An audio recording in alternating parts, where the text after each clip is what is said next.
Hey folks, welcome back to Canada's Boxing Channel. I hope everyone's having a good day. It's certainly a beautiful sunny day out here. I'm very pleased to see that the melt is continuing, and it really will be time to move the golf clubs up from the basement and put the skis down into the basement. Fingers crossed. Took the snowblower off the tractor yesterday as well, so woohoo, spring is in the air. When you live in a place that has a winter that lasts for 5 months, it really is a big deal when it starts to be nice weather again. Anyhow, you didn't tune in to listen to me talking about the somewhat dubious pleasures of living in a land of ice and snow. So, on the subject of dubious, that brings me to Daniel Dubois. I see from the Ring magazine, which is now the Turkey-owned vehicle for everything, I suppose. Stan Dubois, the father of Daniel, and the person who often speaks for him, has given an interview to the Ring magazine about his son's future plans. Many of us, of course, were really hoping that Daniel Dubois would honour the agreement. I say agreement, and I know some people are going to jump down my throat. I say agreement because it was a handshake deal that he had with Parker, if you like. I mean, he'd contracted with Parker to give Parker a voluntary opportunity, as a voluntary defence. It wasn't a mandatory, but I think morally Dubois owed Parker that fight. I mean, Parker had clearly, prepared himself. Now, Parker did get a paycheck. Parker fought the late replacement Martin Bakole and sold Bakole off in very short order. But we all know, of course, that that wasn't the fight that we had paid to see. It wasn't the fight that people had flown out to Riyadh to see, and it wasn't the fight that we really wanted. What we wanted was an IBF heavyweight world championship fight where Daniel Dubois was going to defend his belt against Joseph Parker. And that's not the fight that we got. And I think that, sounds old-fashioned, doesn't it?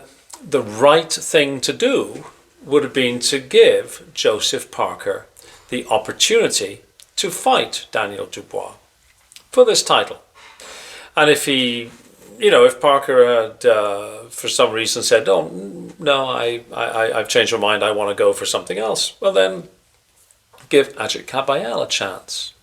That might have been a bit of a stretch, and one has to be reasonable. Daniel Dubois has to have his eye on what's best for his career. I recognise that. We're not in the charity business here. But it seems to me as though Daniel Dubois, if you like, owed Joseph Parker a fight. And it would appear to be the case that Team Dubois doesn't see it that way. Because Stan Dubois, when he was talking to the aforementioned Ring magazine, said about his son's career, next he wants Usyk. It's frustrating about the Parker fight, but he couldn't fight with an infection. Usyk is who we are going after next. So that's quite clear, fairly unequivocal, that they are not looking for the Joseph Parker fight. They are instead looking for, the bigger prize, if you like, the undisputed heavyweight title fight against Olexander Usyk.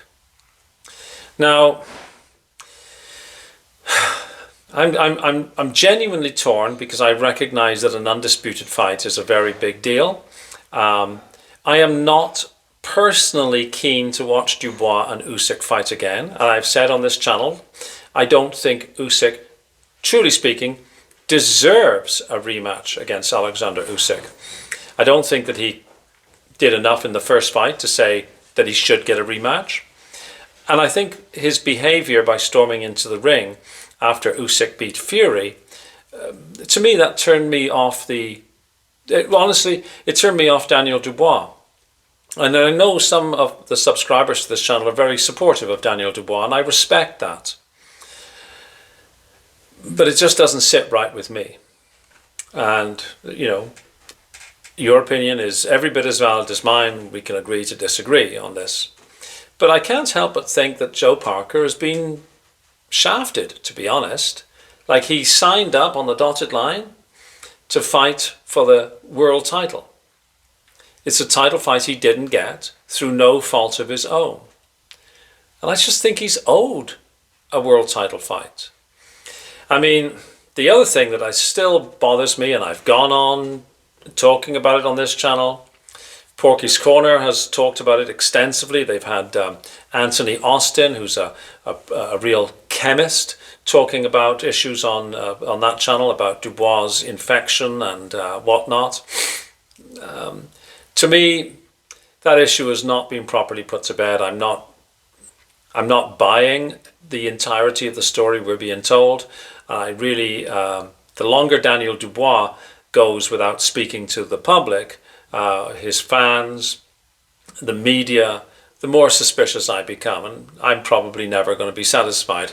So Dubois fans will label me a conspiracy theorist, muckraker or whatever, but I'm not happy about it, and possibly that also feeds into my general sense of grumpiness about Dubois getting this shot against Usyk for the undisputed. Tempered, of course, against that is my my full support of Olexander Usyk. He's one of my favourite current fighters, and I can see that that's the biggest fight for him. Of course, bring the titles back together again. Probably will be a 2-fight deal, I would imagine, but that also ties up belts, doesn't it? For me, and of course, I'm just a fan, right?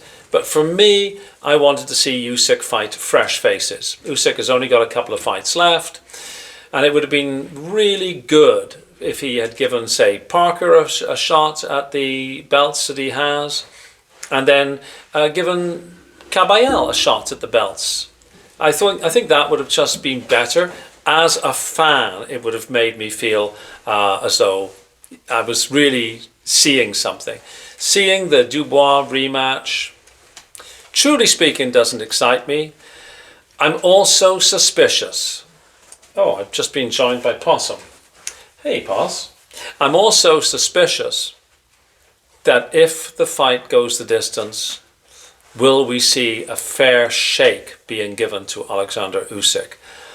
There's something that is unsettling to me these days about decisions, refereeing, and I'm keeping my fingers firmly crossed that Usyk doesn't get jobbed on the scorecards should the fight take place.